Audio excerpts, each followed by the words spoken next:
One of the things I think, Ken, we're trying to get across to our veteran radio listeners is that when you work on a Medal of Honor upgrade, there's nothing in it for Ken Moffett. There's nothing in it.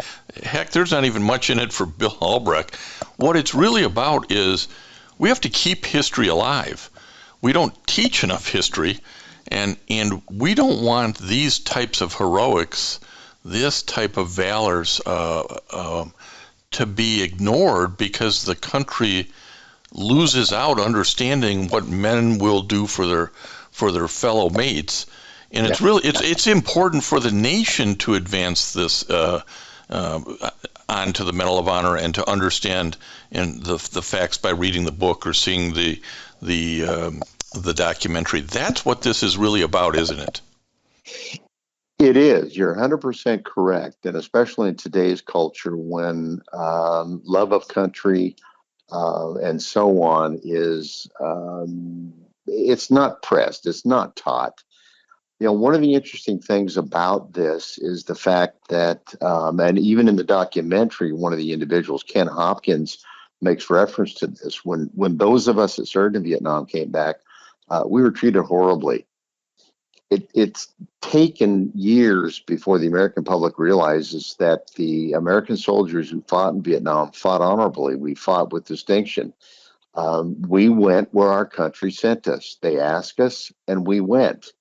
And as a result of that, the attitude of hate and whatnot that when we came back was misplaced.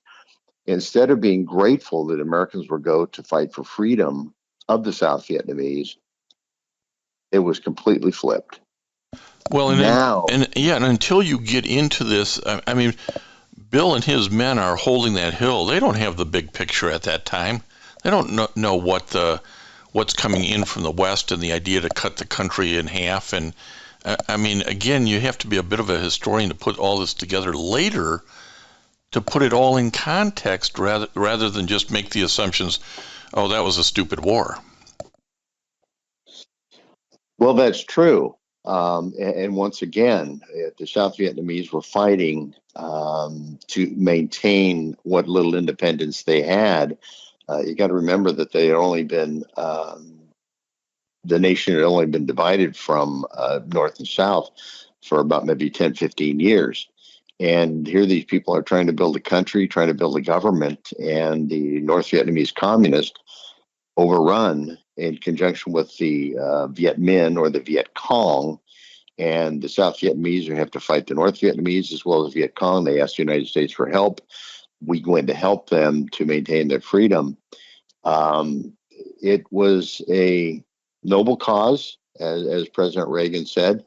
Unfortunately, some of the military leaders, civilian political leaders, would not allow the military to do what was necessary to win. And we knew that pretty early on. But when you get into a situation like this, it turns into a quagmire, much like we're seeing in Afghanistan. But Bill and the 27 Americans at Firebase Cape were doing everything that they were told to do, everything that they were supposed to do, given the orders that they were given by the military command, which was given by the civilian leadership. But you are right. These were men who did and acted bravely and honorably, and that should be noted. Let's hope it doesn't go away. And if people want to help Ken Moffett, should they email Representative Meeks and LaHood and Senator Duckworth, or how do they participate? How do they help out? If it's permissible, I'll give them my email address. Go right ahead.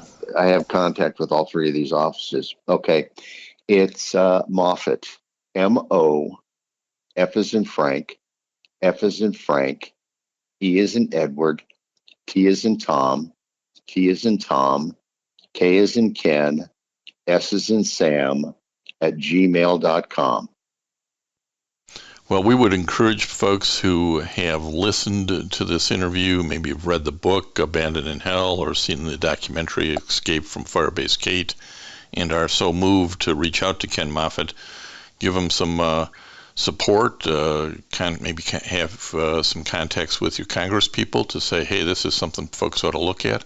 And let's hope that the next time we talk, we're able to report to our veteran radio listeners, Ken Moffett, that the Army is moving forward and that Captain Bill Albracht is going to get the recognition and become a recipient of the Medal of Honor. Attention, veterans and military families. Join us on Saturday, August 7th for Michigan's largest veteran event of the year in Fowlerville, Michigan. VetFest 2021 will feature over 50 resource providers, prizes valued up to $1,500, live bands, food, and more. This event is sponsored by VetLife and is free for all active duty, retired, or military veteran families. To learn more and register, visit vetfest2021.eventbrite.com.